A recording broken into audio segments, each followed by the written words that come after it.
بسم اللہ الرحمن الرحیم۔ السلام علیکم، آپ دیکھ رہے ہیں الف نیوز اور میں ہوں آپ کے ساتھ ماجد علی۔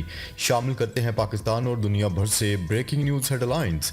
امریکہ کا کہنا ہے کہ پاکستان میں عام انتخابات میں دھاندلی کے دعووں کی مکمل تحقیقات کی ضرورت ہے۔ امریکی محکمہ خارجہ کے ترجمان میتھیو ملر نے میڈیا بریفنگ میں کہا ہے کہ انتخابات میں دھاندلی کے دعووں کی تحقیقات کے لیے پاکستان کا قانونی نظام پہلا اور درست قدم ہوگا۔ یہ اقدام کرنا چاہیے اور اگر ضرورت پڑے تو مزید تحقیقات ہونا چاہیے۔ ترجمان کا مزید کہنا تھا کہ الیکشن میں دھاندلی کے دعووں کی مکمل تحقیقات دیکھنا چاہتے ہیں اور اس کا جائزہ لیتے رہیں گے۔ اس حکومت کے ساتھ مل کر کام کریں گے جسے پاکستانی عوام نے منتخب کیا ہے۔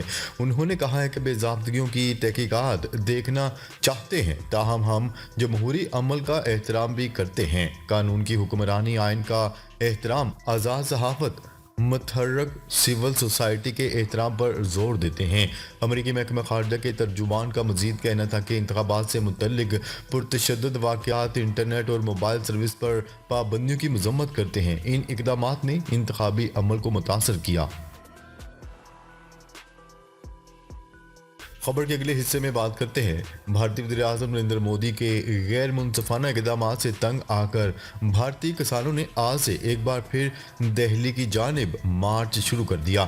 نیوز رپورٹ کے مطابق بھارتی وزیر اعظم نریندر مودی کے غیر منصفانہ اقدامات سے تنگ آ کر آخرکار بھارتی کسانوں نے ایک بار پھر سڑکوں پر آنے کا فیصلہ کیا ہے۔ آج اتر پردیش، ہریانہ اور پنجاب سے کسانوں کی بڑی تعداد دہلی کی جانب مارچ شروع کر رہی ہے۔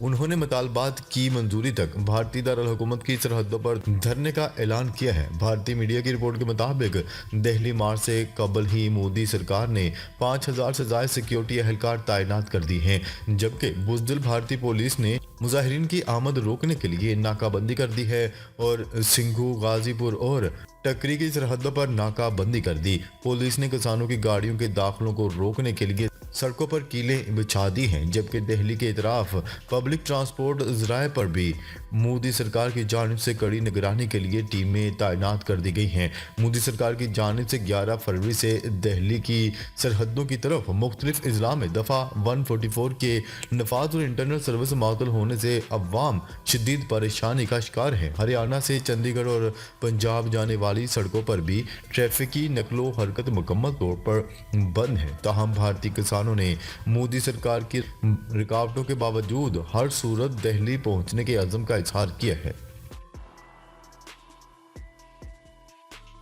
خبر کے اگلے حصے میں بات کرتے ہیں قطر میں اسرائیل کے لیے جاسوسی کے الزام پر سزائے موت پانے والے بھارتی بحریہ کے 8 فوجی افسران کو رہا کر دیا گیا۔